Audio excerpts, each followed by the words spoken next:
Fatty liver होण्याचे कारणे आपण काय-काय आहेत बघूया. तर इन्सुलिन रेझिस्टन्स. थोडक्यात सांगतो इन्सुलिन रेझिस्टन्स म्हणजे काय?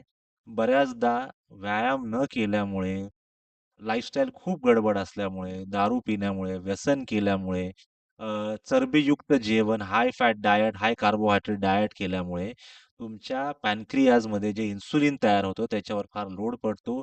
इन्सुलिन जरी तयार झालं तरी त्या इन्सुलिनला तुमची शुगर कंट्रोल करण्यामध्ये बऱ्याच अडचणी निर्माण होतात आणि इन्सुलिन रेझिस्टन्स निर्माण होतो.